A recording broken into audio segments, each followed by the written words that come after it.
Maybe he joins. Don't blame me. I voted for Trump. All right. All right, what's up, everybody? Welcome to another episode of Foreign and Domestic. This is a special episode. We have a couple of special guests with us. We are hoping another one can show up. We're having some issues trying to get a hold of him, but hopefully here soon he will show up. But before we get started, I'm going to throw it over to Alan to get us started off right, if you would, sir. Oh, yes. Thank you. Thank you, everybody, for showing up. I will list you out personally here very, very shortly. But we do have a guest of honor here, and I'm going to make him do something right off the bat. Troy, sir, would you please recite the Pledge of Allegiance for us? Sure thing. I pledge allegiance to the flag of the United States of America and to the republic for which it stands, one nation, under God, indivisible, with liberty and justice for all. And when President Trump came during his third year, I had to recite the pledge before he came on stage, and to 30,000 people live. And let me tell you, I never said the pledge so many times in my life before I got up there on stage. So I'm well practiced. That's awesome. Good deal. So that is absolutely phenomenal. Yeah. The first person that I would like to shout out and thank for being here is the YouTube auditor. Thank you very much, YouTube, for watching us. You guys have the attention of the auditing department. How cool is that? Well, you know what? We're honored that they're here, and they can literally just go fuck themselves. Andy Z7928 jumped in there for a heartbeat. Burnaby Sanchez, Chris 338, Daniel, God is my judge, Edward Petty, God loving grandpa. We got the throat puncher herself, Gunpowder Beauty, Keith Gregory, Uncle John, Vanessa Kitty. Good to see people jumping in out there. Sergeant Devil Dog, good to see you. Firearms 101. Garage Guy 879. Anna Lee Brown. Yeah, thank you, everybody, for coming in. Got another phenomenal, actually non-train wreck version of Foreign and Domestic coming to you now. Well, you already screwed the pooch on that one. It's all downhill from here on. We got a couple of special guests with us. So we got John Solar. What's going on, brothers? Good. What's happening in your world? Oh, let's see. Well, I don't have anything really massively exciting happening. You know, I got some other videos going up soon, but they're, some cooking stuff and some other stuff like that. Probably not going to excite too many people. I got some. I have about one of my science videos is going to come up. I redid the air conditioner.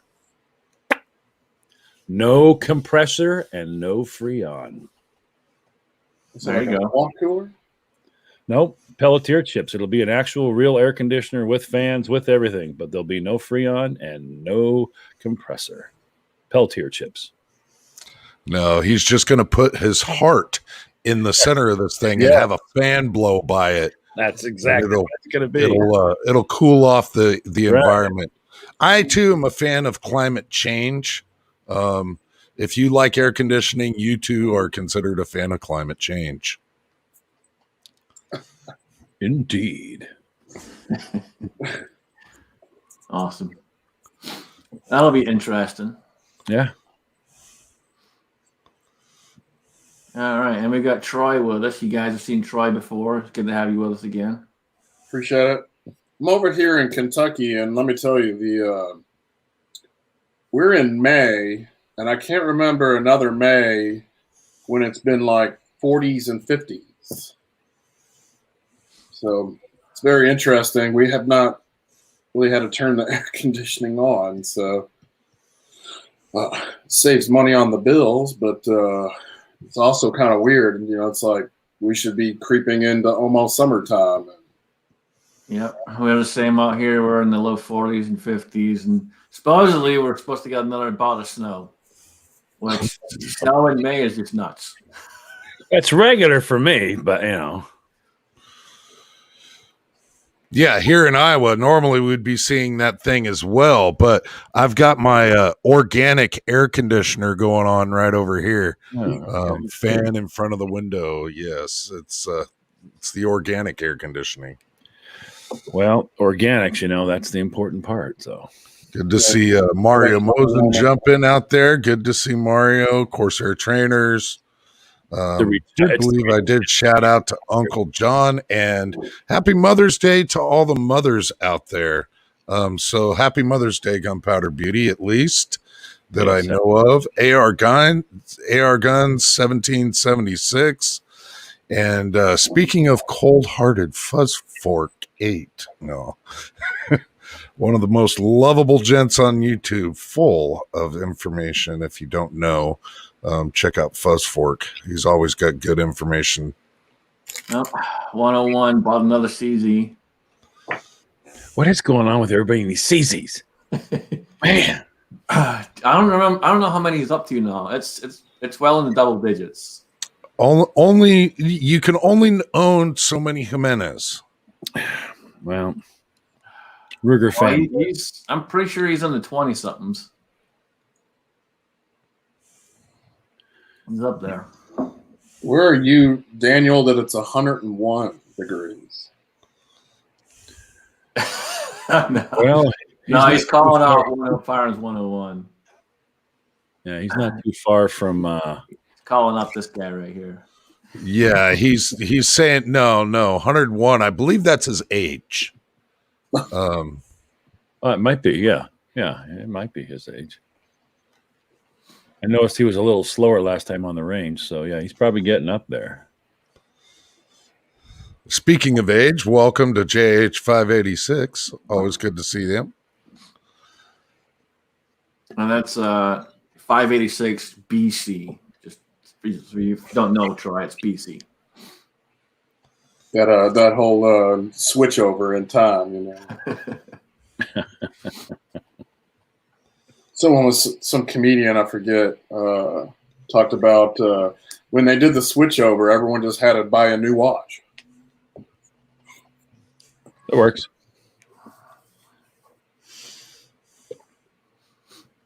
So what's the do we have a topic tonight, or? So I wanted to bring Troy and John on, and hopefully he can join in. We're having some issues trying to get a hold of him, but hopefully he can join in here soon. But I wanted to bring them on so they can talk about what's going on, where we're at right now, and what we're looking at going forward. I know we have a shooting competition set up here for Ohio, down Cincinnati area. So that'll be cool. That's coming up here soon. Daniel, I'll be getting with you. 101, I'll probably get with you. We can see about getting you guys down there. And then I've John Fitch, who's a brother of Justin Fitch, that so many of you guys know. His apparently phone and internet is down, so as soon as he can get it operational, maybe he's able to pop in here late. If he's not able to tonight, we'll try to get him on another night. So apologize about that. Technical difficulties. He's over there on that California time as well, so go figure. Internet not working so well in California. Yeah, it's lunchtime there, isn't it? Pretty much. Well, yeah, I got a lot of updates, so I'd like to go through some of them. So, all right, let's start with this one here. I just threw up the new website. You want to talk about that? So we do have a new fundraising page for Justin Fitch's Final Mission, or there's also the GoFundMe page that Scotsman has set up. Either both go to the Save a Bank account. So right now the goal is to raise an additional $4,000 so that we can kickstart our peer mentor program. And it's been something that's been helping for, I'd say, the most out of any program, because vast majority of veterans that are dealing with post-traumatic stress and are teetering on the edge of suicide they don't necessarily want to call a 1-800 number. So what we did was, over the years, is build out a list of several hundred peer mentors who were trained. And these individuals go through an actual college level course and get certified. And a part of that is also a therapist working with them month to month on additional trainings. And we don't want to be one of these organizations at Warrior Battalion where we're just like, all right, sign up and you're now a battle buddy. And so you can just now take phone calls. No. Well, vast majority of those organizations that are doing that don't provide the training necessary to the peer mentor or battle buddy, whatever they might call it. And what if a veteran calls and all of a sudden says, I have, a gun to my head? You got to know the steps. You got to know what to do to talk with them, and then to get them not only resolved that night, but continuously check up on them and help them, and then get them out to maybe more Warrior Battalion events, or connect them with local groups like some of you guys that are shooters at your ranges and places like that can be additional benefits to them. And so in order for us to really launch this out, we need to raise an additional $4,000 so that we can purchase all the college level courses and the insurance that is needed to run the program. And it's something that's needed. We need to run this program. It also trains all our team leaders that are coordinating our healing events. So from ruck marches to shooting competitions to our partnership with Zumba, our gym events, all those different types of events, the team leaders and team members that run those events also need that training. Because a lot of those events, a veteran will show up and say, I need help, I need to talk to someone. And so we're really trying to work towards that goal. I know you can share the Classy page or you can share the GoFundMe page, Scotsman. So there's all that to share. And there's a lot more updates. So like you said, we are hosting our first Warrior Battalion 3-gun match of the year. It is going to be at Richwood, Ohio, at the Richwood Gun and Game Club. And that's on July 10th. We'll be kicking that off around 9 a.m. and it should be going all the way till about 4 or 5 p.m. We're going to have shirts to sell. We're going to have some speakers at the event as well, and then some raffle items. And, of course, the 3-gun match itself is just a fun time. For those who've shot 3-gun before, I would say I'm not a master of it. I watch some of the other competitors normally, and they just impress me. I basically got taught how to shoot from my dad with, like a 22. And then I joined the Army and got taught how to shoot from the Army. And before the veterans from the other branches start making jokes on that, obviously in the infantry, I've shot just about every weapon, but I was never really trained on any handguns. So it's very interesting to go to 3-gun and have to go from rifle to handguns. And, I find that obviously I'm so much more trained on any rifles. So it's a fun time if you're in the Ohio area, or if you can even surrounding states and want to drive over. I'm doing the drive from Kentucky. So if you're even in Kentucky area and you want to carpool up, let me know. My email is troy@warriorbattalion.org. And it is just a $20 ticket. I mean, it's not very expensive. And I know that ammo shortages for a lot of people have been a thing. So we didn't go with like a $90-$100 ticket. So there's options to get shirts and raffle items. We got a lot of bourbon. We got some very cool bourbon like this 40 mil bourbon here with this snake that goes around it. Pretty awesome looking bourbon. There's a lot of other bourbon and whiskeys that we're going to have for raffle items as well. And then probably the most exciting update that we have going on is we're trying to get our first retreat home, to basically mimic what we had been doing in the years past with the retreat center. And a big thing is for us to launch our first location. So all of last week, I had huge meetings. And when I say huge, I met with Disney World, SeaWorld, and several Marriott hotels in the area. It does look like we'll be launching our first location in Orlando, Florida for military families to be able to go to. And we're in talks with North Carolina, Colorado, and Kentucky as the next states after that. Our goal within the first 2 years of operating Warrior Battalion is to get a location in every single state for military family members to be able to visit and take retreat-style vacations. And we're able to pull off a lot more impact for veterans and military family members because it's not going to be one location. That's where the visions really didn't align with the previous organization. We want to support veterans in every state. We're not going to be able to reduce veteran suicide unless we do so. And so this first place with Disney World, SeaWorld, is in the works, and it's very close to being completed. So I'm hopeful to get that finalized here in the next couple weeks and get that up and running for the military families to stay at. I'm sure there's questions based upon that, so go ahead and hit me up on that. Well, you got a test subject right there, and Mario's up for it. Mario's ready to go. Congratulations on the retirement, Mario. I think he just found a job too. He got a job. Yep, he found a job too. He's been doing videos about it. It's nice. It's kind of like your own private. What they used to call that when I don't remember what they call it now, but it's when they do some trainings for you to get jobs.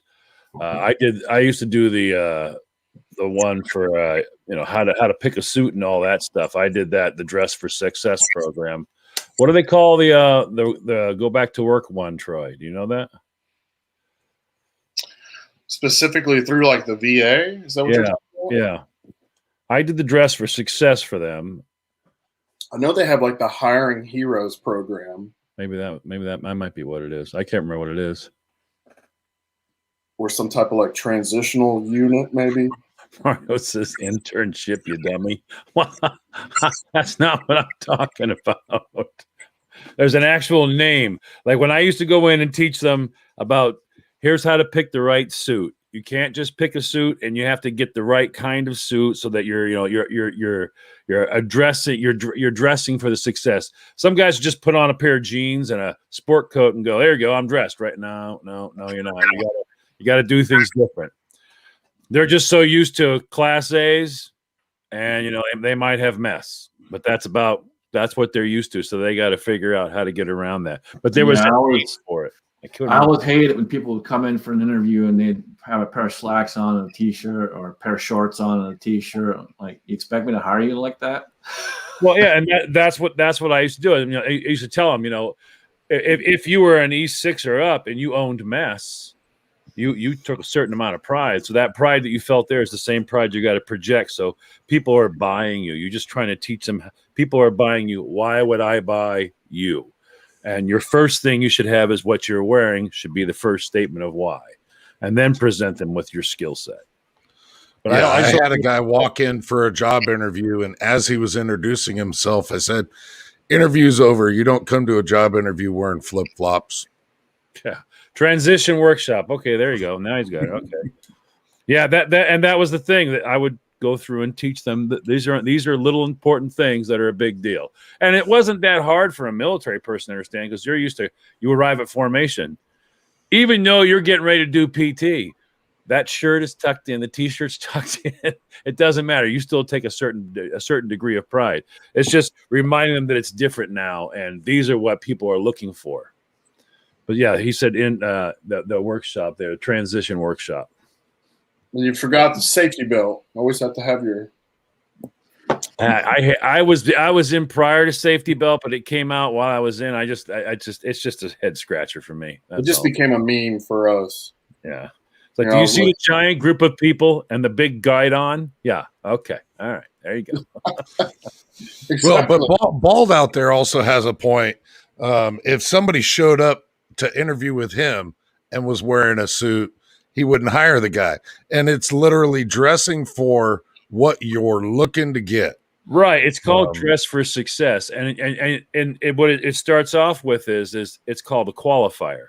You have to obviously qualify. What is it you're doing? What is it you're doing? Obviously, if you're going to be a finished carpenter, I'm not going to have you show up in a charcoal 3-piece suit. Obviously, you're going to be showing off what you have and what you can do.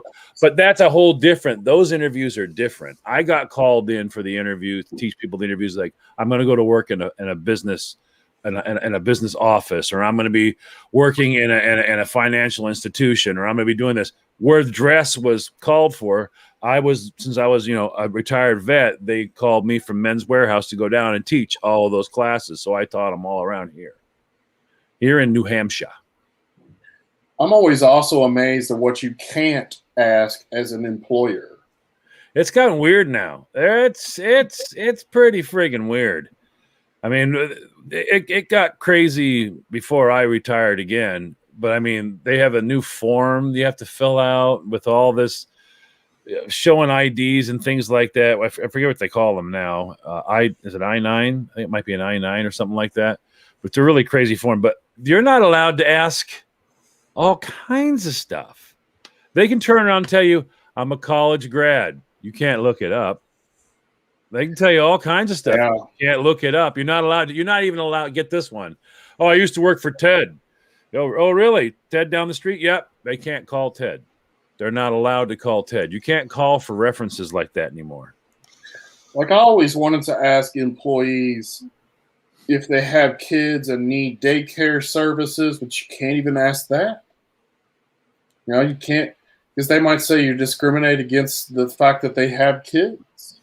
Well, no, in other words, what you're supposed to do is you're supposed to stay on a certain type of topic. In other words, like I used to do things like situation, action, reaction. All right. That was one of my favorites. I'll give you a situation. Okay. And two employees were arguing back and forth and you came in. So there's a situation. What was your action that you took for it? And what was the reaction of the employees? Go. And then they just tell you some BS story, you know what I mean? And you got to try to fish your way through the entire thing. I preferred to stay there. That way I was neutral and allowing them to tell me, here's what I behave like. Here's what I learned from the way I behaved. And if everything they did was wonderful and hunky-dory and it was all rainbows and unicorns, I knew they were full of it. Every once in a while you get somebody that tells you, one guy told me my big issue was I called a girl who was late for work. And I asked her, are you going to show up this time or not? He goes, and then all of a sudden when she came to work, I found out one of her parents had passed away and she let me have it. And I was like, wow, okay. He's like, so the lesson I learned, and he was truthful. He was honest and we ended up hiring that guy. But sometimes it's all, whatever, smoke and mirrors. You have to be so careful now with everything you ask them. It's yeah. I like that question too. My question was always, because I had to hire a lot of event planners. So my question was very like situational. What would you do? And it revolved around, all right, you plan this event. Everything's going well. And then on the event day, 2 hours before the event, where you're supposed to be on stage with a band, and you have to have a mic to announce everything. All of a sudden, the electricity goes out. What do you do?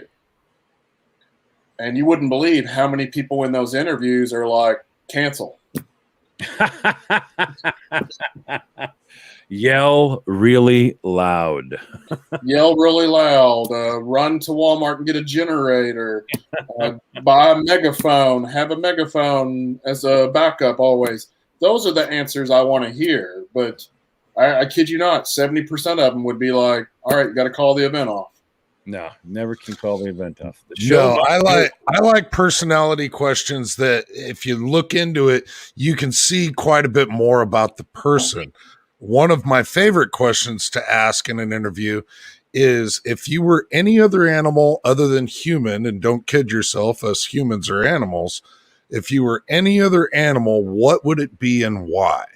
Oh, I like that. And this frequently will catch people off guard. And so then you're analyzing body language to begin with, because they're used to all the corporate style questions, the straightforward style questions. But when you ask something like this, it catches people off guard. I did an interview just a few days ago, and a guy told me a poisonous frog. Oh, that's cool. And I'm like, poisonous frog. Okay, well, yeah, it may sound like Mario. It may sound like an absolutely stupid question. But what it boils down to is like this guy, poisonous frog, he wanted to be small. He wanted to not be seen. He wanted to be completely left alone. And I'm like, okay, why do you want to be a poisonous frog? Well, I just want to do my work. And if people try to attack me, I can fight back with deadly force. Not really an explanation you want to say something during an interview, which just led to me to go, hey, this guy just wants to be left alone. He doesn't work well as a team. And if you question anything that he did or push back against anything that he did, he's going to try to attack you entirely. Not somebody that you want in your organization. It's a good analysis. Yeah, that's fair. Yeah. I don't know. I'd probably hire him. Real quick, I'd like to answer that question. So Warrior Battalion, we're ready. I mean, we already have a group of peer mentors trained, but we're just trying to raise an additional $4,000 so that we can open up the training publicly. So my phone's been ringing off the hook at the office, already taking phone calls from veterans that are in need of support. We've already hosted several of our healing events. We're in works with another 25 events, so I'm hopeful to really launch more of those for the fall. You know, just coming back from COVID, a lot of event restrictions have pushed those events back. And then as far as the retreat home program, I'm hopeful to get that launched within the next couple weeks. So I think we'll at least have our first location in Orlando, Florida, and be able to launch several other states after that. And if there's anybody who's listening that has, you know, a vacation home, a bed and breakfast, know somebody that owns any of these locations, like, or even a hotel to partner with. If you go to our website and look under programs for retreat homes, there's an application that they can fill out.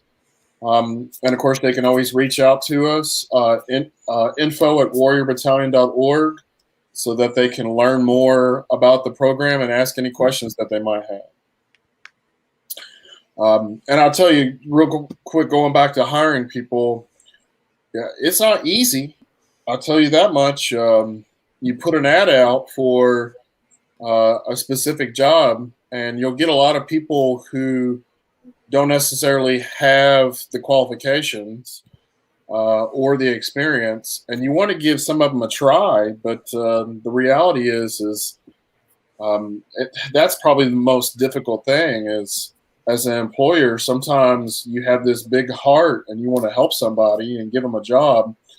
At the same time, you got to stay on your mission and complete that mission and get somebody in the right position. And I've also learned this, like, you have to have your title and your job description and your daily task already developed before you hire somebody. Because if you hire somebody and then go to try to change those, it is a difficult process. It just becomes this whole, like, I've had people like change their titles. Like I hired somebody as a landscaper, and because they had volunteers helping with landscaping, they changed their title to project manager. And they did so on like their emails, right? And that's how I caught it. It's just like, you're not a project manager, you're a landscaper. So there's a lot of difficulties with hiring employees and operating them. It is a challenge, and it's unlike the military world. Yeah, for us that's military, we're very used to, hey, go do this and get it done, or else. You know, there's always that threat. Can't do that in the civvy world. No, they cry. Absolutely. If you guys have got questions, make sure you throw them out there. That was an excellent question from Jamie. Yes, very good. There's got to be more questions. Wow. That's what he's here for, guys. He's here to answer questions and give you guys updates. So please ask away. It's funny. Everybody wanted us to get a phone for the show, so we got a phone for the show, and then nobody calls in. Everybody wanted to ask. I have questions I'd like to ask Troy. Troy's here. Ask the questions. Yep, ask away, guys. That's what it's here for. Who gets the head shake tonight? So what is the process in Scotland on hiring? Is it very similar to America? I have no idea what it's like now. I've been here so long. It was kind of similar at the time when I was there, but I have no idea what it's like now. People don't judge you by your kilt, do they? No. Okay. No, and I've been working for 25 years next week. Oh, really? Years. You poor thing. 25 years. Wow. Hey, man. And I've never been unemployed though. That's my point. 25 years, always had a job, and so. John, to go back to your other comment, people judged me on my kilt today, but it was a very windy day. I think I probably would have judged you too. I don't think they were judging your kilt. The snicker meter. The girls they're laughing. All right. Only because it was a pink kilt. Oh, okay. There you go. I got to go to Scotland, man. I got to go to the UK. I was just talking to someone the other day. Like, I feel like United States educational system, we're taught almost nothing about the history in the United Kingdom. And I asked my friend the other day this question. Like, it doesn't seem to matter which country you're from in the United Kingdom, because they pretty much all say British. But where's the line? Like, are you only British if you're from England? What if you're from Wales? Then aren't you Welsh? Like there's these subtle things. And I was watching a Netflix show where it's like the history of the castles, and it's so much history that we're not taught here.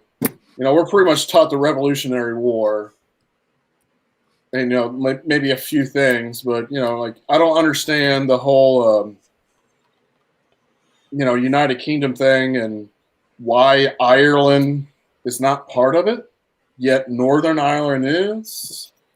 So there's a lot of questions that I have, and I'm always interested in history. One of the big problems there too, is they don't teach history the same way back home as they used to either. Unfortunately, they're going along the same route as the rest of the world and not teaching history properly anymore. So, my brother does a lot of homeschooling stuff now because of all the COVID BS, and so he's got the opportunity to kind of teach them better now. Seems like all the schools are now being infiltrated by this new thing that's the past is the past. We can erase it, and then it didn't happen. Yep. We'll tell you what happened in the past, and you just go with it. Okay.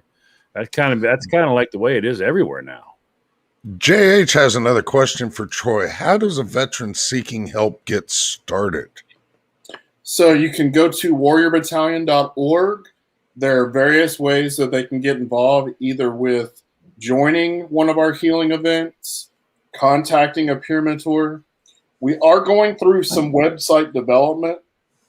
So I got several digital guys that are amazing. And over the next month, we're going to be launching a map system.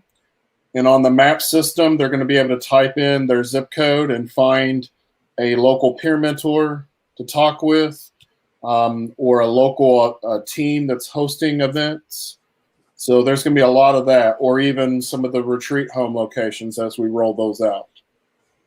So it's a step-by-step process. At least the website at this point has all the text, pictures, forms, which there were 88 of them that I had to develop. Then all the fundraising pages that go with events, not easy to develop. And of course, then all the trainings for 15 different events, the peer mentor trainings, things like that, all has to be developed. So we're currently working on that, and I've been working 16 hours a day. Other than today, I had my 4-year-old, and I can tell you that I think I'm more worn out with my 4-year-old today than I have been the rest of the week. So for those mothers that are listening, happy Mother's Day, and what y'all do on a normal basis. You know, I took my daughter for a couple days, and man, it's not easy. 4-year-olds, they're nonstop energy. I'll tell you that much.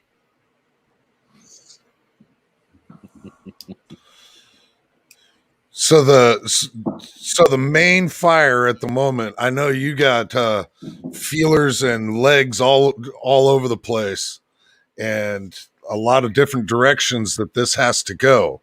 But the peer mentor program is the main iron in the fire at the moment. What's the next one once you get that one off the ground? Once peer mentor is launched, it is just really starting to recruit more team leaders and team members to host our healing events. Because all these 15 different types of healing events are organized by volunteers. So whether it's a shooting competition or a ruck march, a gym event, Zumba, if you go to warriorbattalion.org and look at programs, check out the healing events, there's various. Some women like to do more of the Zumba stuff. Some women like to do more of the dinners and galas and auction type of events. Some of the men like to do more of the ruck marches and go longer distances on those. So it varies. I'm not saying that anybody is going to be one thing or another, because obviously we have some weightlifters that are women that crush some of those gym events and can lift twice as much weight as I can. I don't know sometimes how they do it, but it's amazing. And we are looking for volunteer team leaders as well. So if you're interested in either being a peer mentor, that's what we're trying to raise the money for to launch now. And of course, hosting these events, it's twofold. It gets the veterans off their couches, out of their homes, in the community, being a part of something, building upon camaraderie. The fact that we're training the team leaders as peer mentors gives that extra layer of help at those events. And then as a third thing, it also fundraises for the organization so we can continue these programs. And like I also mentioned before, we're searching for locations for retreat homes. So if you maybe have a vacation home, timeshare that you don't use often, local hotel, I have a lady right now in Grand Junction, Colorado that we're talking with, and she has a potential home basically right next to the Grand Junction Monument, which is beautiful. I don't know if you guys have ever seen that.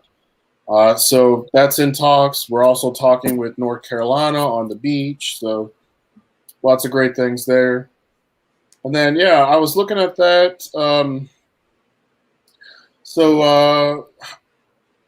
R. Lee Linebarger, who is one of our monthly donors, he also really joined because of this podcast, guys. So that's a big plus for you guys. You got him connected with us.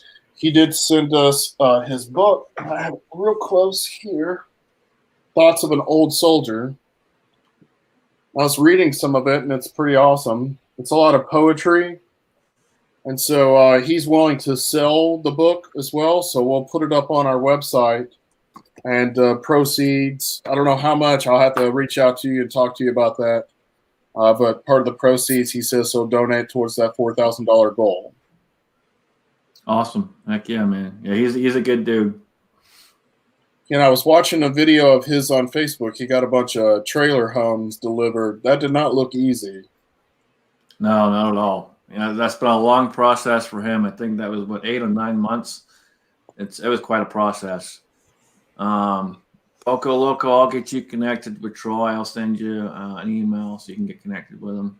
I'm going to send him something right now so he'll be able to. Okay, you got it. Okay, cool. Thank you.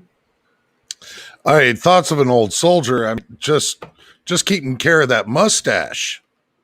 Really, that's a task all in itself, more or less.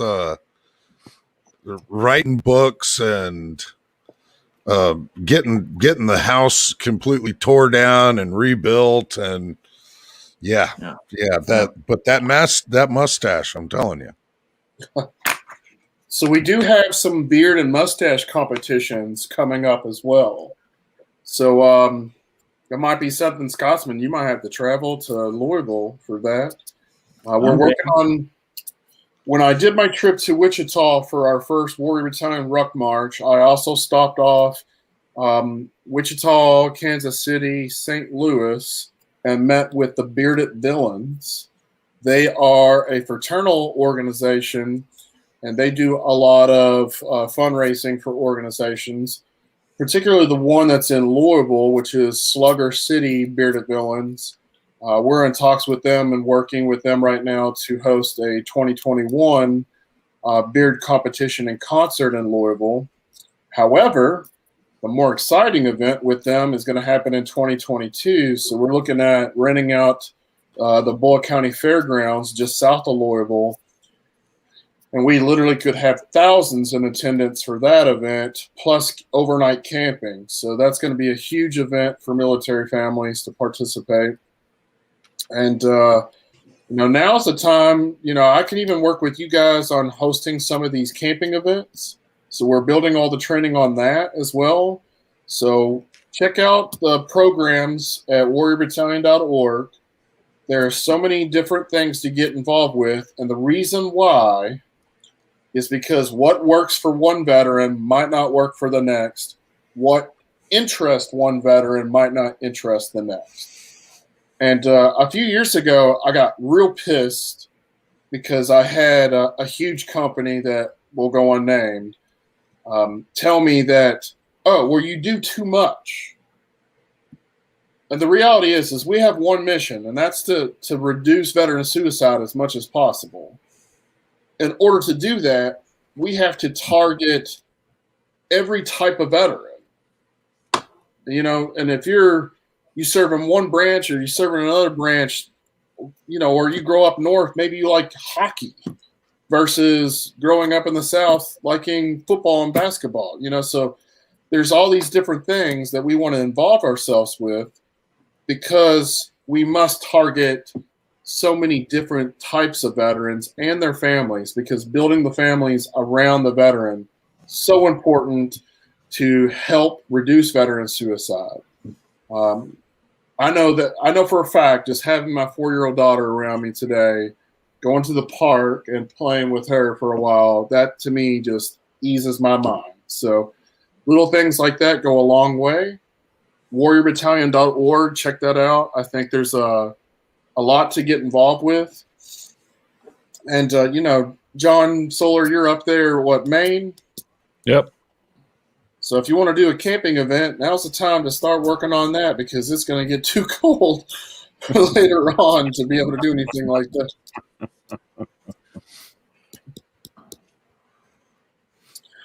Good times.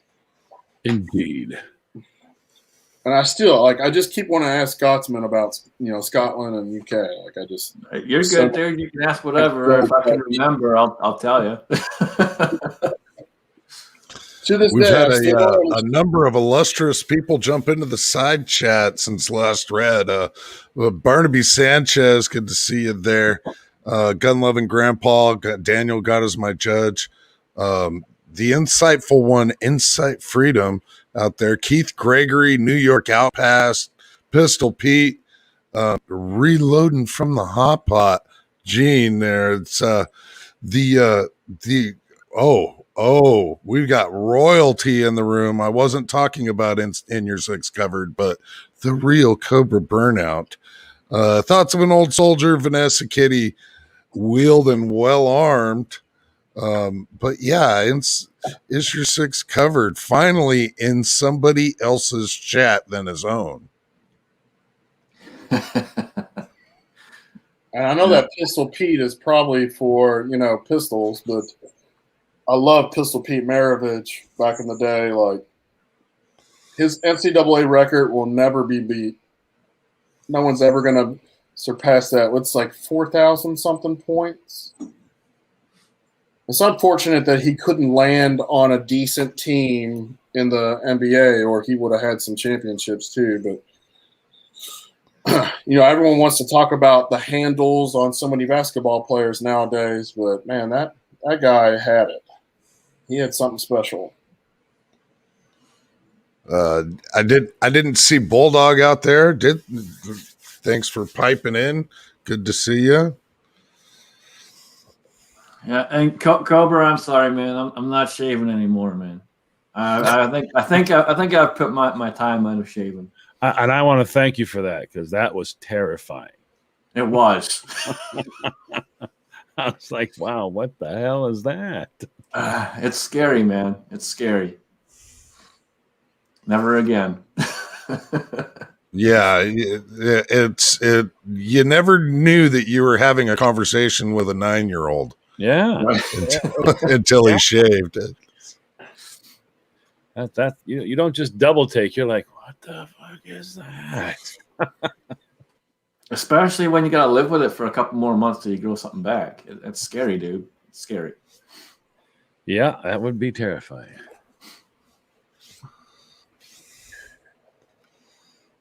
I think so many of us in the military were forced to shave constantly that when you get out, you just say, screw it. I get to a certain length and then I'll shave.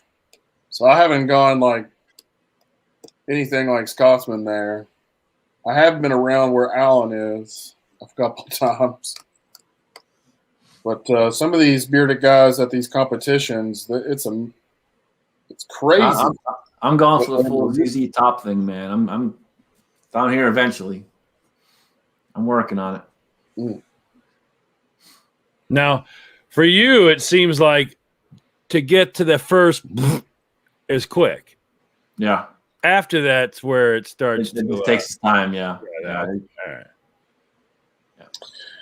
And these beard competitions, they go all out, man. Like they do different lengths, obviously, but I've had to learn the lingo, like whaler, which is basically what you have, Scotsman, but they shave the mustache. And then you got the different mustache categories, different lengths. The guy that's in Louisville, he has the world record for length. And I'm talking like, if he walks down a sidewalk, he could literally like stab you in the eye if you got too close to him. They have different, almost like neck beard, which I would never do. And then different styles. So they have like custom different categories, but they always host 2 categories for women, which always brings laughs. Whoa, what? Yeah. Or confusion, just like John did. What's that? But the categories for women are fake beards that are made to look realistic. And then the second one is called Fake Fantastic. which some competitions have various names for that, but they make a beard out of whatever. And so I was a judge one year, and this lady, probably in her 50s, her beard was the Wizard of Oz tornado. So she just had like this like cloud-looking tornado coming down, and it had the house for Dorothy and Toto and all that flying in the air. And it's made to look like a beard, but not a beard. That whole girl beard thing was a little terrifying when you first said it. I was like, oh man, I would not enjoy that. We're not talking about Biden voters, all right? We're talking. I was just about to say I've dated a couple of girls that could probably win that competition real easy. Being out there, it wouldn't surprise me. You got to step up your game. I've been in Allenstown, man. There's not a whole lot out there. And for the Marines out there, we're not talking about goats. Yeah.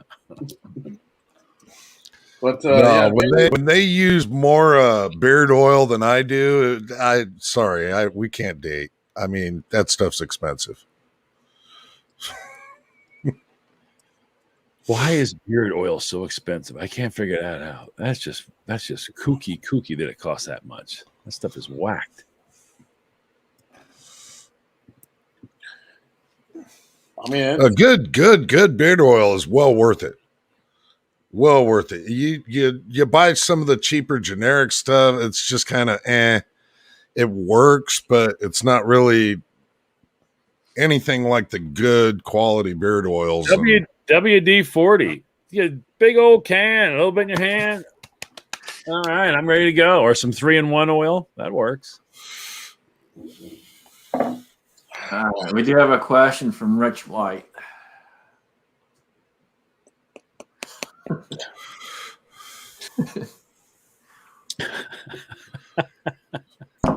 I already did my Marine goat joke, so I'm not trying to piss off the Marines. I love my Marine brothers, man. Like, I served in the U.S. Army Infantry, so I always tell them, like, we're cousins. And they always look at me like, all right, Marine boot camp was so much harder. Infantry boot camp sucked, bro. So, I mean, if it's a percentage thing, maybe it was 10% less worse than Marine boot camp. But still, we're like brothers. So if you're Marine, I love you. I love you to death. You guys can drink a whole lot more than I can. That's for sure. Old Soldier, it was 13 Bravo. Yes, there you go.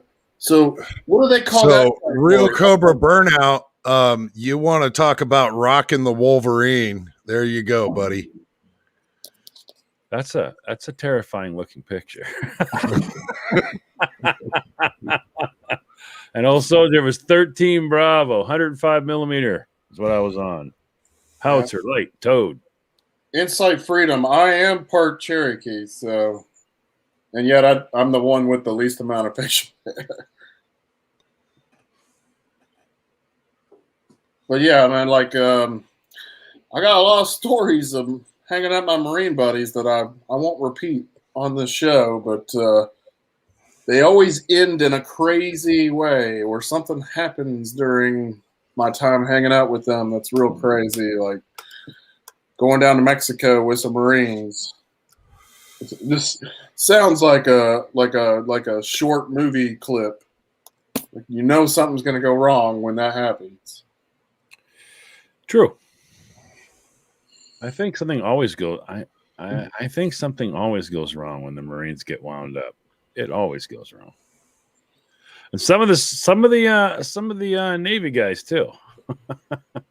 I will tell this one story. We were in Germany, and I was in a pub. I had left with one Marine, so we arrived at a pub around 9 p.m. Start drinking, and we're just at the bar, and here comes along a guy, Palestinian, I guess, and he was talking about Palestine and America does this and that, and the whole time we had been there for several days, and we'd been spending a lot of money there. So the bar owner, who was German, starts yelling at him in German, which I barely understood any of. I understood, shit and F word and all that. That's what I was understanding. But the whole time I'm telling my Marine buddy, like I was the highest rank on this R&R. And I was told by my command that if anybody goes to jail or if anybody doesn't come back to Iraq, that I would be punished. So I'm grabbing this Marine. I'm just like, do not beat this guy up. Because he was like, oh, Marines are trash. Marines are this and that. I'm like, calm down. His name's Chris. I'm like, calm down, Chris. Everything's going to be all right. And sure enough, the entire bar owners and bartenders grab this guy, pick him up, lift him up, and carry him out of the bar and toss him in the street. So we didn't have to do anything. So I was quite taken back by the Germans, looking out for us, mainly because we had spent so much money at the pub the last couple of days. But still,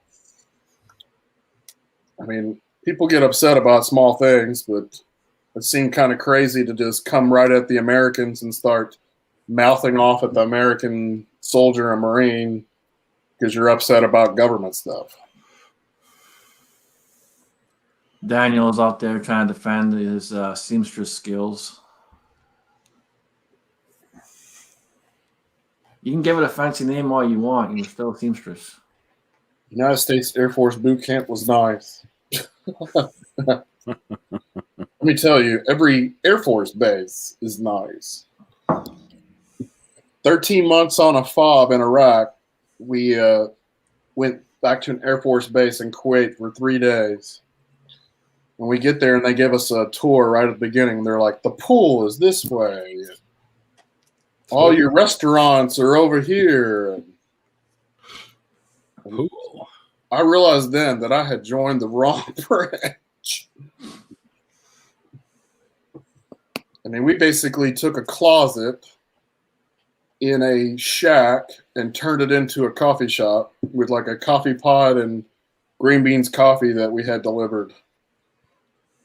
That was You start talking about crayons and Idaho Roger shows up.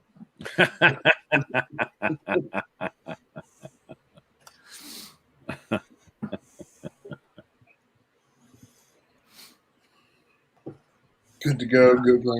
Giggling at the Army men. Yeah. I'm not knocking your seamstress skills, man. It's just stop giving it a fancy name.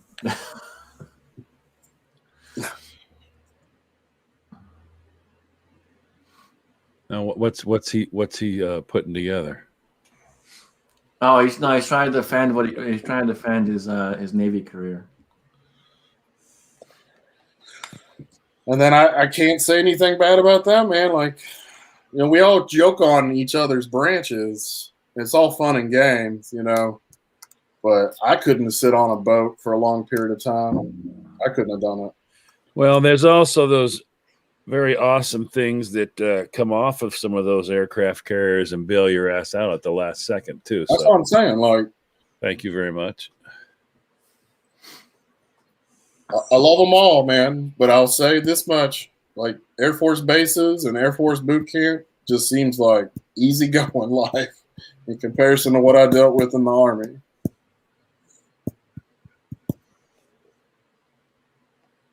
Big thank you to Heath and Kyle donating here on the Classy page. Thank you, guys. Appreciate it greatly. Yep, I was just going to say we got some update on that. A couple $100 gone there. Appreciate that, guys.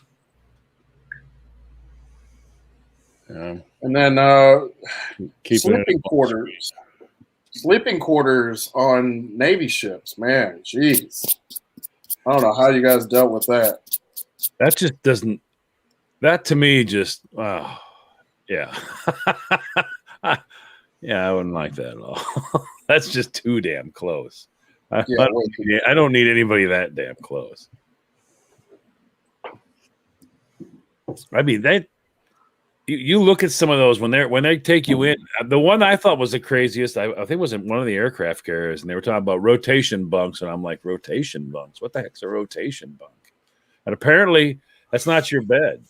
Apparently, that's the one you go to, but other people go there too. I guess I don't know. That just kind of seems completely messed up. All right, what is it with Marines and purple crayons? There's been a lot of people out there that are talking about purple crayons. I know they love crayons, but why purple? Tastes better. That's the color of royalty.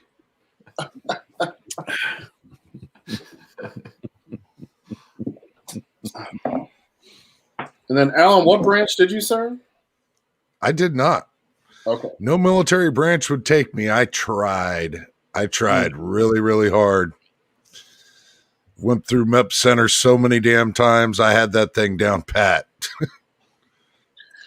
Fun thing is I have psoriasis, and when I'm in Iraq, one of the Navy corpsmen, he's like, you're not even really supposed to be in the military with that.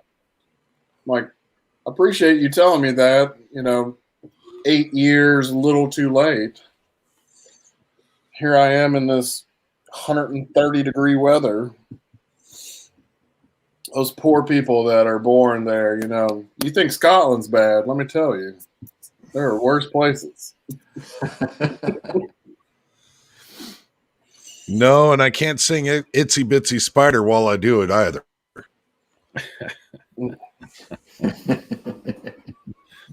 I think they wouldn't let him in because he kept asking the guy, "Can you check again?" No, I already turn your head, cough one time. That's it. No, but can you again? I think that's probably what went wrong. No, I even tried to conceal it. I believe when I was trying to get into the Marines, I was in a car accident when I was a senior in high school, and I've got 2 pins and a wire in my ankle.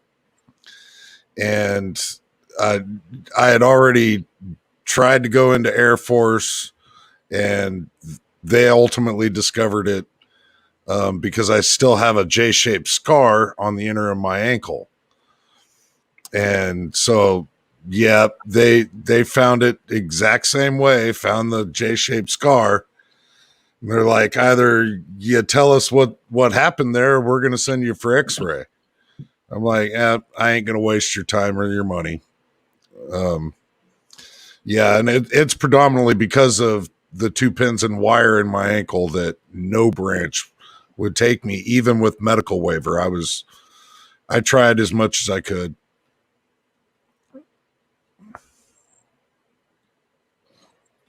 I mean, everyone's got their ways of serving, so you've always been giving back and helping. I really appreciate that. And donating even tonight. It's always helpful. And some of the raffles you guys have done through the years, it's been very helpful. It's not easy to run, I think the perception sometimes of the charity world is that money just comes easy. No. And it is not. It is the opposite. Because all these for-profit companies, they have items to sell, services to sell. We're giving all our services away for free. And, it's a challenge to work every single day, not knowing if there's any income to continue on. And, we could easily just say, all right, join a list and you're now a peer mentor. And you can take phone calls from veterans that need support. The reality is I would never want to run the program that way. We need that college level certification training. We need to have insurance so that everything, I's are dotted, T's crossed. You know what I'm saying? Like, you need to make sure step by step everything is done correctly, because when you serve in the military, it's all about integrity. When you run a nonprofit that's helping veterans and military family members, it is all about integrity. And it takes a lot of constituents to operate a charity, from staff to board to volunteers to fundraisers to donors to the veterans and military family members receiving those services or utilizing those services. Even like web developers or graphic artists. If, by the way, we could really use some people to volunteer for our communication team, or if you can do graphic artwork, we're looking for that. I already volunteered. Well, I volunteered. I can do some of that graphic art. Awesome. Just gotta tell me what you want. I will reach out to you off-site, but we're looking at doing some creatives that can showcase some of our fitness challenges, events, start recruiting more for the Peer Mentor program, recruiting more for the team leaders. And so many people in this podcast radio show are into shooting. So I just wonder how many shooting competitions can we get going amongst the followers? And all you got to do is go to your local range and say, hey, let's put on some form of a shooting competition to raise money for this organization. Hell, some of you guys got ranges in your backyard. So let's do this. If you go to warriorbattalion.org and look under healing programs, there's the actual shooting competitions, and you can sign up as a volunteer team leader to host a shooting competition. I will then send you the training. So we have developed a 70-page book that if you've never even hosted an event before, you can follow step by step by step on how to do it. Or if you're an experienced event planner or hosted maybe a couple shooting competitions before, or even volunteered at shooting competitions before, it's an easy transitional book to look in and say, all right, these are things that I might not have thought about, especially for marketing or fundraising aspect of it. But the reality is 65% of veteran suicides are by handgun. And I don't even know. I mean, for me, whenever I go to these shooting competitions, a vast majority of the attendees are military family members in some capacity. What would you say, John, the shooting community is? I'm not talking only veteran. I'm talking expanded military families. What percentage do you think these shooting competitions are for military family members? Wait, what? I mean, attending? Mm-hmm. Participating, attending? It's probably not as high as you would like it to be. I would assume that you're probably sitting down in the low 20s. So take that 20% and say we're able to reach even 5% of them to get involved with another program. Then we're reducing veteran suicide in the thousands.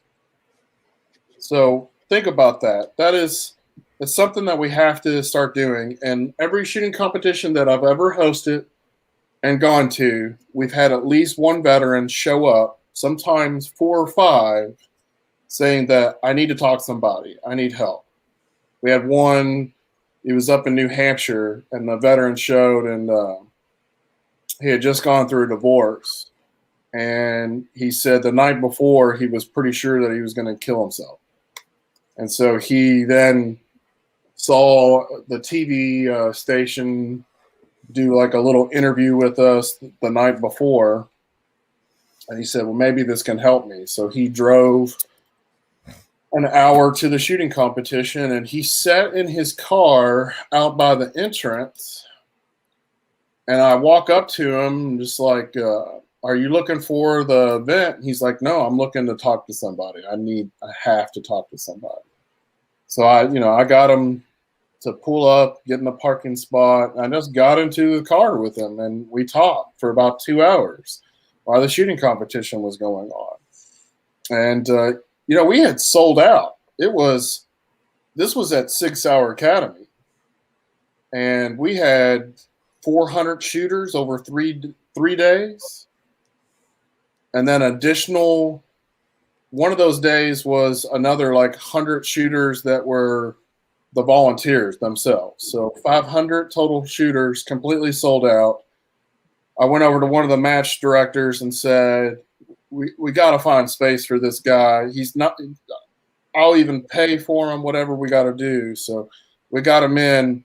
He from that event joined the shooting club there, which was Pioneer Sportsman's Club, and got involved with them, and then was with them like every weekend. So he found his outlet, right? He found what could help him. And that's sort of like the magic behind our programs. Had I not recognized this guy sitting in his car at the entrance, like he might not have entered. He might not have come into the range. So that's why some of that training is important. I've gone through all this training for a reason. And it's important that we connect with as many as possible in many different ways. So being that so many of you guys are with the shooting competitions. No, that was an event with the previous charity that we had worked with. So yeah, there's a lot of ways to get involved. Maybe you don't want to host a shooting competition, but you're into ruck marches, hiking, or you work out at a local gym and maybe can get them involved. So from healing events to the peer mentor program to the retreat homes, those are our 3 programs, and there's something for everyone to get involved with.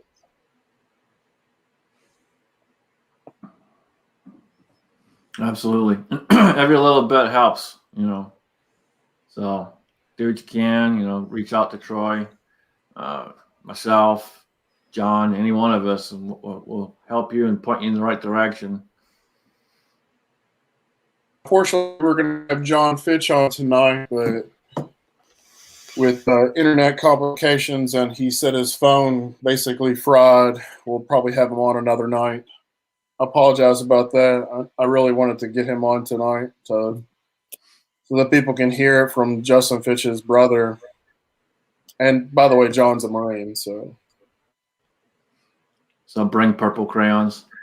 I was going to say, someone's going to say something like that.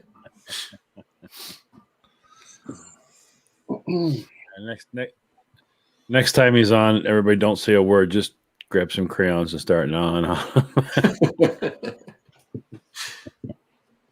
If you need purple crayons, let me know. I'll send you some. I want to make sure everyone has them.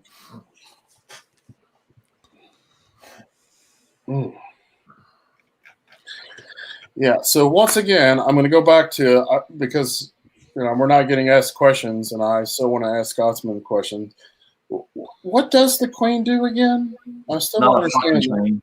Not a fucking thing. Fucking figurehead. That's it.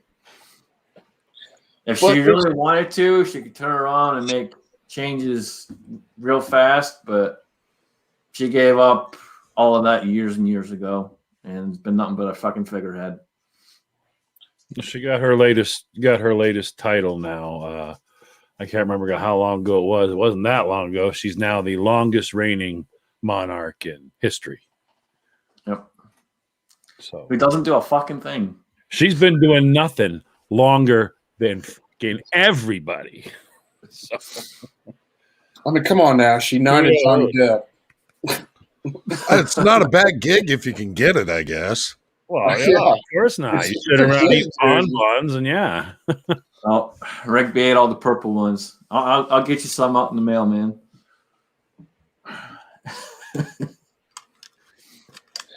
Yeah, I that's the thing. Like I was talking earlier, we're just in the United States, the educational system doesn't. Our history classes are very brief. Like you get periods of time. They focus on a few things in those periods of time, and that's what you get. We don't get this overall how UK developed. I remember like my history class teacher put Braveheart on, and that was pretty much our lesson on Scotland. I'm like, this is fiction, like, or part fiction, like. So this is a good question from Cobra. They did a vote on it. Oh, it was a couple years ago, and it didn't go through. And quite honestly, I just don't think the country could afford to right now. Unfortunately, the way things are, especially with all this COVID BS and how that's all played out. What goes wrong for Scotland if they say, nope, that's it, we're done, independent, hereby declared, we're done? They'd just be, they'd go broke too quick. They just ain't got the money to do it, I don't think. Is your six covered had a question out there. It wasn't formed in the way of a question, more of as a sentence. But does certain branches see more PTSD suicide? An excellent question. It's an excellent question. I'll tell you that the VA studies aren't diving that deep enough. However, what the VA studies do show is how many suicides are per branch. And I can tell you that Marines and Army, well, Army's number one. Marines are number two. And I believe past that point, it's Coast Guard's last, I know that. So it's either Navy or Air Force is 3 or 4. And then, of course, the Space Force just started, so there's nothing on that. And there's only, 500 that are in the Space Force now? Which at our first event in Wichita that was run by a lot of cadets, we actually had the Space Force flag for the first time. And their logo looks like the Star Trek emblem. One that they pressed to whatever to. I was gonna say, I know Cobra probably likes that, and a couple others do, because it looks exactly like the Star Trek logo. And I can tell you right now, with China putting that rocket up in the space and declaring they're going to build their own space station, I sort of laughed at first, and I kind of also thought it was just Trump trolling a little bit, just troll and see what the left does. But no, it's real, and I think it is needed. Of course, I told one guy they earn my respect when they finally start getting into space. But there's no way that I'm not good with G forces. So Air Force and Space Force, my hat's off to them. I'm not good on boats. I'm not good with G forces. So that's why I joined the Army Infantry, because I knew I could hike long distances and carry a lot of shit. Ta-da. But yeah, so are you able to put on the Scottish accent at any point? If I'm drinking. If I'm drinking, or if I talk to my brother for more than a couple minutes, it comes right back. Mm. Yeah, obviously I can't drink on the show because I go to work after this. So Sun nerds for haggis too. Yeah. Hey, you can't beat haggis, man. It's good. What about mead? Mead's good as well, man. Yep, you can actually get some good meat out here as well, if you can find it. You can. There's definitely some. Is it only made by the Amish, the good meat, or? I've had some good meat on the south when I was in Georgia, but I haven't seen too much elsewhere. There was some good meat in Oregon. I'm not sure exactly who made it though. The Amish make mead? The Amish make their own mead, yeah.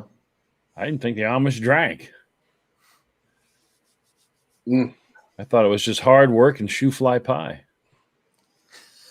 Yeah, so for those who don't know my story, after I got out of the U.S. Army, I walked across America 3 times, and that raised the money to start the charities. And when I'm walking across Pennsylvania, my one and only really good Amish story, And if you've ever drove across Pennsylvania, it is just up and down hills. And so I'm on like 3 or 4 days in between major towns. And I get to this corner and I'm about to turn left on another U.S. highway that's going to basically start leading me out of Pennsylvania. And here comes this horse and buggy. And all of a sudden I hear him say something and I turn to my left because I would always have an earbud in one ear so I could listen to music, and then one ear where I wouldn't have it so I could hear traffic. And so, when I hear something right next to me, I kind of jolted and looked over, and sure enough, here's 2 Amish guys on a horse and buggy. And he's like, "Oh, do you need a lift?" I'm like, "Oh, no, I'm walking across America for a charity fundraiser." And they look at each other and look at me again. And he's like, "No, do you need a lift?" And I thought for a second, like, did he just not understand me, or maybe he didn't hear me? And I said, "No, I'm literally walking state to state across America as a charity fundraiser." And they both look at each other again, and then they look at me, and he's like, "You're fucking crazy." And then they take off on their horses, and I thought, there we go. Like, the Amish guys just called me effing crazy. I like that. That's a good one. Real Cobra, yeah. That's a hard question. Being from Kentucky, and once again, the educational system of America, even though I went to private schools, or my parents put me in private schools, I thought I knew a lot about America, but a lot of people will say the Colorado mountains are amazing, and they are, but no one talks about like Utah. Utah is gorgeous, and you have mountains, but you also have like salt desert, but you also have amazing Zion Forest, and you also have Arches National Park and Moab. And then like St. George, as I made my way down there, was amazing. So Utah is tremendous. And my route was from Louisville, Kentucky, starting at the Louisville Slugger Museum, because I got sponsored by Slugger, Major League and Minor League Baseball. So I wasn't just walking from East Coast to West Coast and then done. My objective was to walk from baseball stadium to baseball stadium, so that I could walk into games.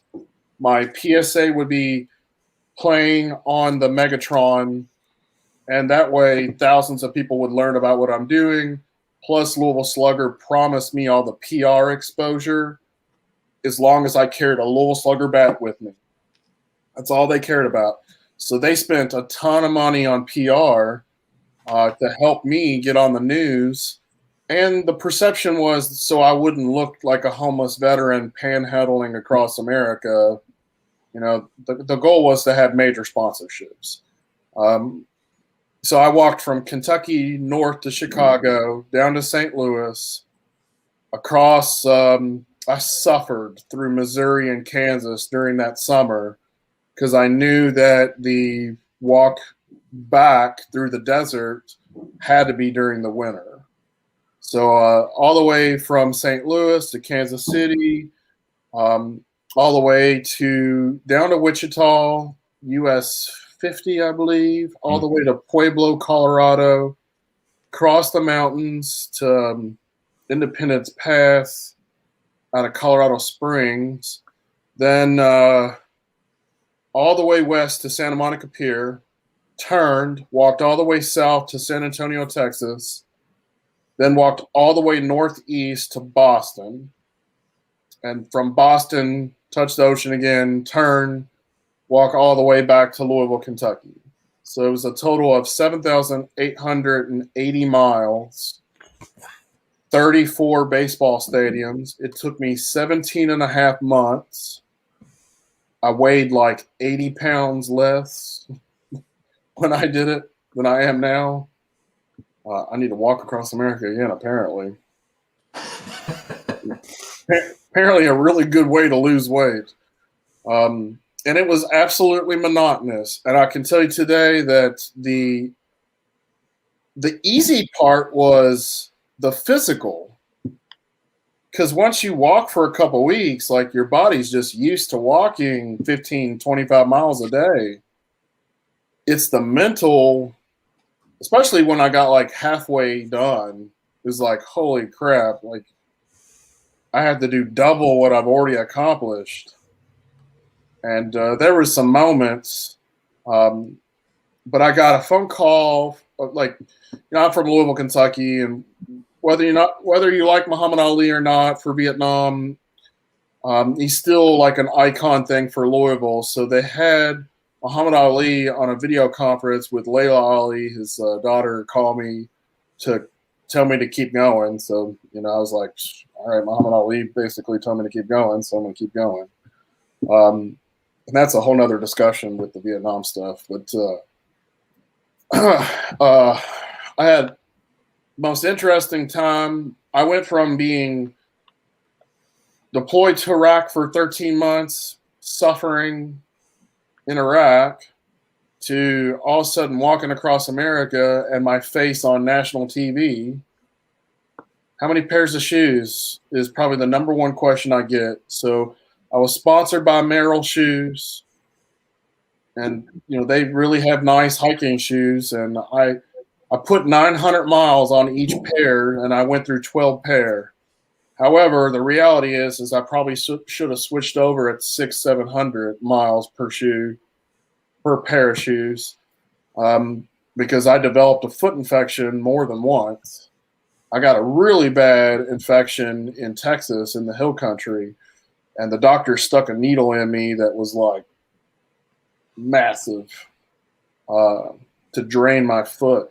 And I don't recommend foot infections. But I'll have to give a shout out to my Marine buddies once again, because they brought me on to benzoin, which long distance ruck marches, your feet crack. And if you use that stuff with blisters and all that, it makes your feet like rock hard. And it's a compound that you cannot find most places. Like most pharmacies will not have it. I had to go to a compound specialist pharmacy, which was like the 12th pharmacy I went to. I was finally just like, who makes this stuff? Like you would think it's like illegal or something. Like this stuff's impossible to get. I stayed away from interstates. I took U.S. highways because I had to walk into a lot of states. I was lucky enough, because of Major League and Minor League Baseball, to get a lot of fire departments and police departments to help me, especially across bridges. However, walking from Los Angeles to Phoenix, there is no U.S. highway. There is only Interstate 10. And so I walked as far off the side I possibly could, but even as far off I was, I got hit by a rock that got kicked up by a semi-truck, and it hit me right in the chest. Boom. I didn't even know what hit me. Basically, my entire chest was a bruise after that. So that felt really nice for several weeks. It is not easy. I suffered through Missouri and Kansas. I kept jokingly saying, like, should have bought stock in like bug spray, because I couldn't put enough of that stuff on. It then, as we left St. Louis, I took the Katy Trail, which was an old railroad line, and it's 472 miles long, I believe. And about the third day out of St. Louis, it started raining. And the Katy Trail follows the Missouri River. And it just kept raining day after day after day. And I'm watching the Missouri River just come up, come up, come up. I apologize. Is that my truck? Yeah. I think you owe a donation there, Idaho. Send Idaho the link for donation for hitting me with that rock. So it is illegal to walk interstates. However, being the fact that I was an Iraq War veteran and got these major sponsorships, I was lucky enough to get the police to help. So I had also worked on a lot of permits. So I knew my route, and I worked on my route for many months while I was hiking in Kentucky, just practicing and getting ready. Going back to Missouri, that Missouri River just kept flooding, and finally it crested over the Katy Trail. And I remember I had about 5 miles to Columbia, Missouri. And when I got there, the entire town was like there to welcome me. The mayor and all these people were lining the streets. And I had been wading through water with my dog, by the way, who's since passed this year, who walked across America with me. Emmy the Super Dog on Facebook, if anybody wants to look that up. I had carried Emmy as far as I could, but I'm also carrying 50 pounds of gear and my food and my water. And so she's literally like swimming next to me at some points when I couldn't lift her anymore. And we're just wading through sometimes almost hip deep water, most of the time over ankle deep, for 5 straight miles walking into Columbia, Missouri. And the mayor runs up to me to give me a hug. And I'm just like, no, you probably don't.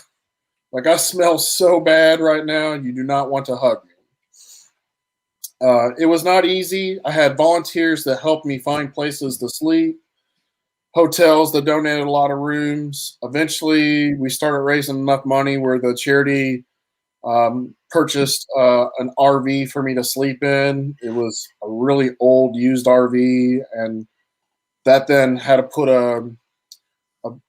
it put a lot of extra expenses on the hike as well, which I didn't want to incur. But 17 and a half months, we raised $1.3 million. It was insane. I don't think I could ever do it again. My body's broken from it, my knees and ankles especially. But yeah, I liked a lot of America. And I can tell you that East St. Louis reminded me of Baghdad. So East St. Louis probably not one of the best places I've seen.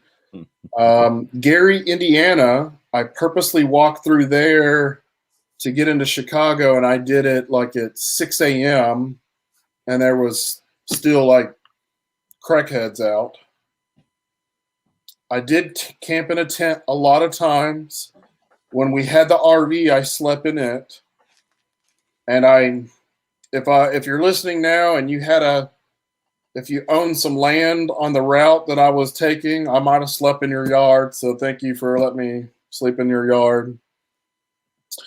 I got a lot of stories, and I probably should write a book. I was definitely almost hit by cars, like on a monthly basis. But only one time did someone try to purposely hit me. And that was New Mexico. And so let me take a drink. I came out of Navajo land into New Mexico on the way to Texas. So there you go, man. You got your sorry about the rock. I appreciate it. Of course, that was a joke, but that's awesome. But so we're coming out of Navajo land, and the support vehicle was broke, and so had to basically go back and get some transmission work back in Phoenix. This is how crappy that RV was. So they head back to Phoenix while I cross into New Mexico. And, once again, I got one earbud in, listen to music, one earbud out so I can hear traffic. And all of a sudden, and, I always walk facing traffic.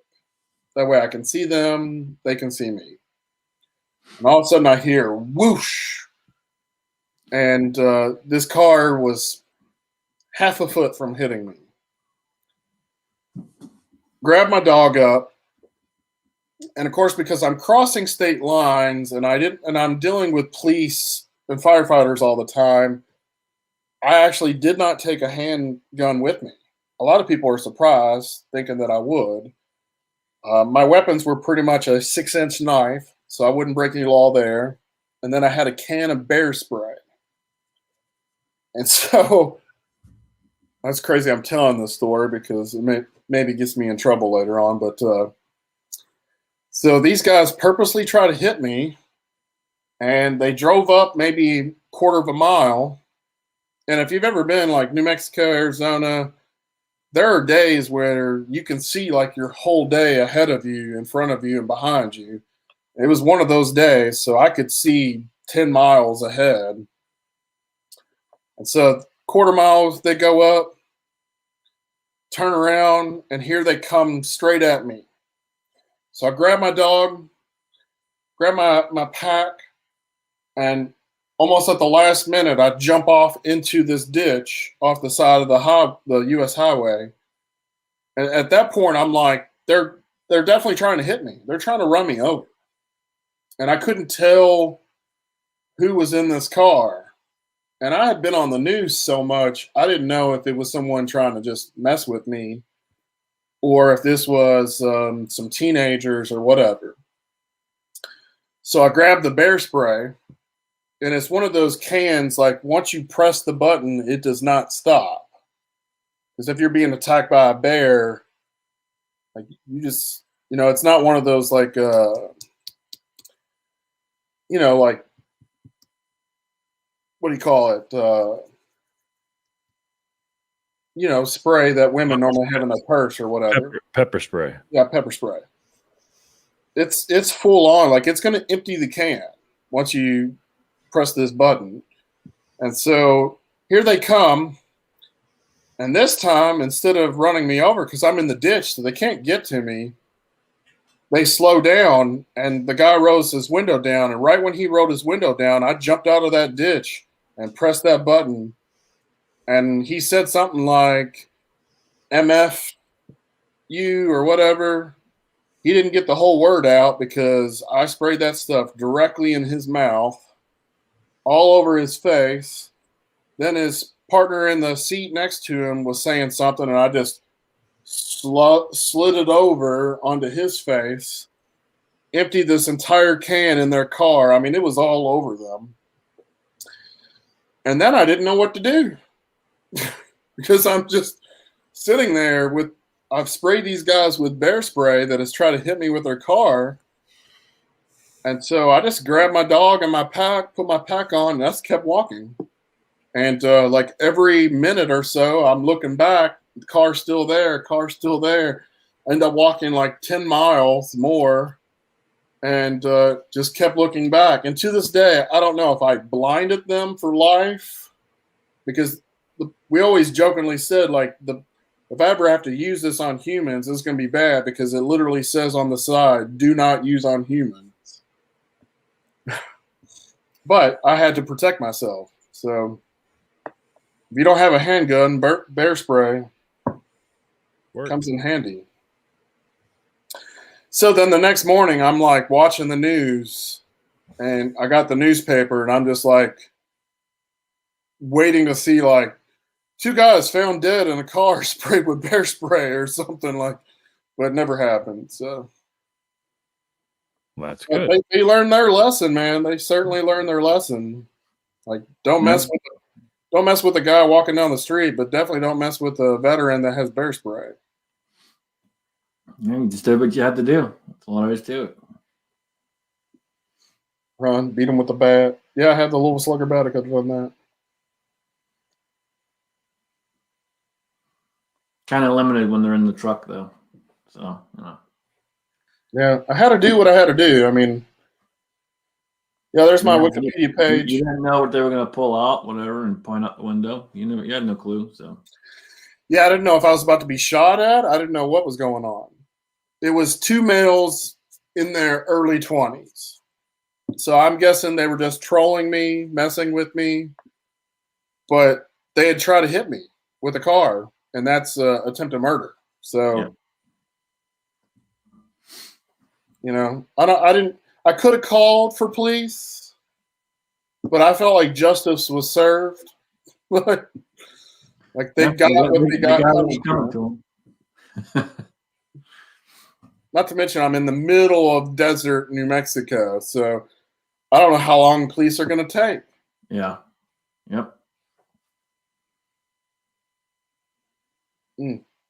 Definitely almost got hit by vehicles multiple times. Yeah, there's myself and my dog, Emmy. So, unfortunately, Emmy got cancer in her jaw. She had a tumor in her jaw, and I had to put her down this year. I have a statue of her on my front that one of my friends did out of wood carving for her. But yeah, there's my story. My grandfather was a World War II veteran who lied about his age to join the U.S. Army. Actually, the U.S. Army Air Corps. So he was technically Army and Air Force. I'm sure Solar likes that.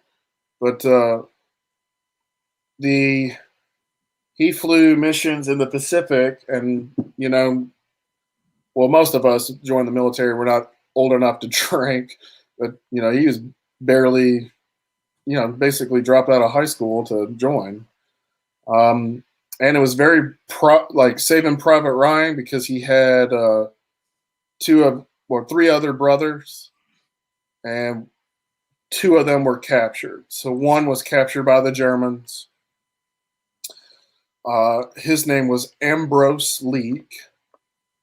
The other, and I always forget his name, the other was captured by the Japanese and was part of the Death March, the Bataan Death March, and was listed as a John Doe for 6 years after the war because he had amnesia. And my family finally found him at Fort Bragg 6 years after World War II ended. Crazy, right? Isn't that crazy? So I started reading Bataan Death March book, but I could not get through it. It is, what they suffered through is massive. So now there was a request for you to explain your feelings on Glocks.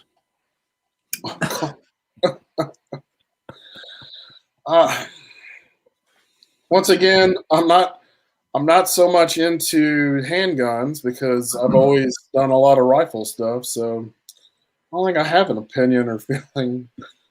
I do know that all the SIG weapons that I've shot, I like. So there we go.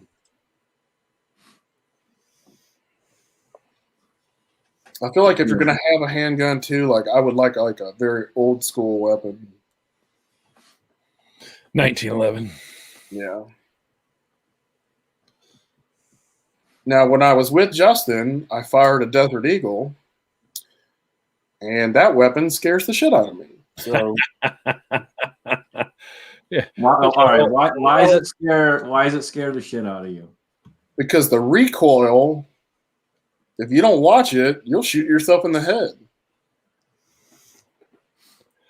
For some people, a giant rifle being squished down into a pistol doesn't compute.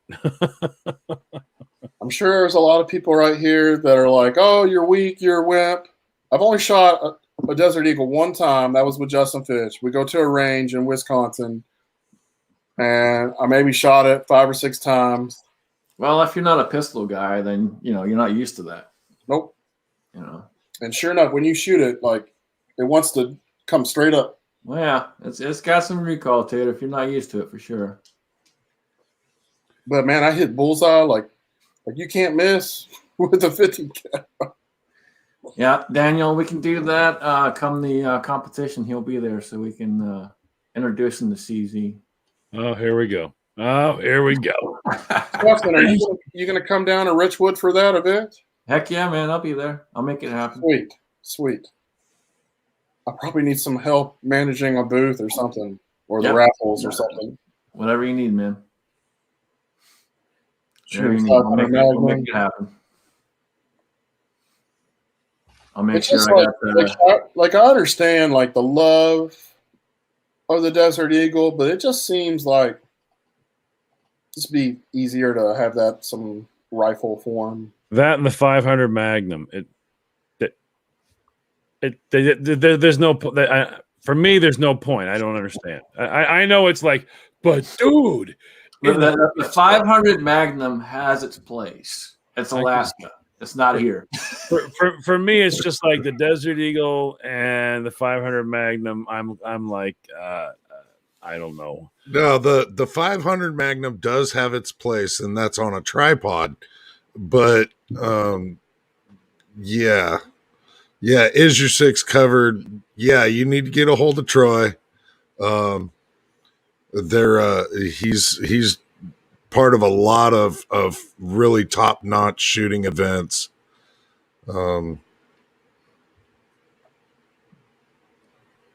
Yeah, even if we can do a side match at some of those other matches. Yeah, and we can definitely get together, Chris, and we'll talk on that. Sweet, let's do it. He's full matches, side matches. We've done 3-gun shoots. We've done all pistol shoots. We've done all rifle shoots. So we've done clays. We've actually done archery too. So when we put our training together, we make sure to cover various forms of shooting competitions. And I'll be honest with you, I didn't even realize there's so many, like IDPA rules, USPCA rules, everything in between. Yep, and they're constantly updated every year, constantly. So they're always changing. Rules, stinking rules. Rules are meant to be broken, man. Rules and rules. Yeah, but I go to these competitions and 600 shooters with the SIG event the second year, and I placed 184th or something like that. So I thought I did well, but man, when you start to watch some of the like gold medalist shooters, it's amazing how quick they are. So quick. Yeah, but you gotta think. See that you gotta think how much time and effort they've put in to get to that point, though. You know, there's a lot to it. So they're at the 3-gun. I got an AR-15, and I'm just kink, kink, kink, kink, kink. Like, man, I did that pretty fast, and I hit everything. I didn't miss one. The next guy comes up, kink, kink, kink, kink, kink. Done. Like, what? What just happened? Like, okay.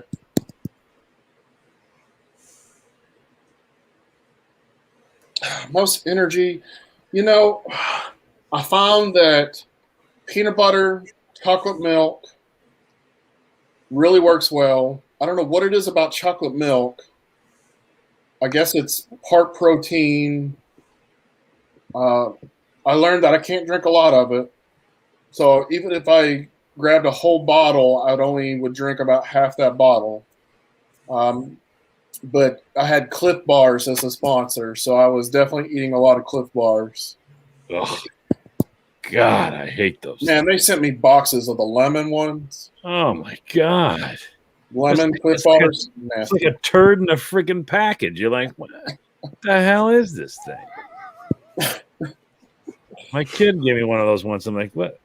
They couldn't even take the time to make it look halfway decent. I mean, and they want all that money for it. Looks like, I think the Cliff Bar is just this dude, Cliff, who just craps this stuff out and they pack it up. Looks like a freaking turd. Well, okay. So if you had to eat nothing else, only one item for 2 months straight, if it was Cliff Bar or MRE crackers. I'll eat the crackers. Do you have any condiments with the crackers? Say that again? Do you have any condiments with the crackers? Like, can you put something? Well, I better get the damn cheese. If you can get the cheese, then maybe I go with the crackers. Yeah. Or the peanut butter. I would eat the crackers dry. Cliff Bars are disgusting. Mm. I would the old original, like 1980, what is it, 82 or 83? No, 83. The original fruitcakes that came out in the MREs are better than a freaking Cliff Bar. And those fruitcakes were freaking pretty bad. Those sucked ass pretty bad. Here's my problem: as I would meet people on the road, they would just like give me food, and would have no concept that like I had to walk 10, 20 miles a day, and that there's not always a bathroom. So, the entire time I walked across Texas, they're like, "Oh man, I brought you the best barbecue in Texas. How am I supposed to eat barbecue and then go walk 20 miles? Or Mexican food? That does not compute." That's why you just give it to the people that are the support team. There you go, guys. Lunch The is support served. team ate well, and often sat there and laughed at me as I'm walking, and it's raining, or it never snows in Texas, and it snowed. So there's a question for you. So where was the support team when they tried to run you over? So once again, the RV had transmission issues, so they headed back to Phoenix. Okay, I might have missed that. I'm sorry. And often the RV, it was like an 80s RV. It broke down so many times. The first time we got it was in Indianapolis, and we didn't know that the parking brake didn't work. So we park it, and like this parking lot is not very slanted, but the slightest slant over time, the RV started to take off, and we're inside of VFW, and they were feeding us, they have some type of name for it, but it's basically like, it was either pork chop or chicken breast it's so big that it's bigger than the bun. Oh, that's one of them chicken fried steaks. Something like that. Yeah, chicken fried sandwich, chicken fried steak. Yeah.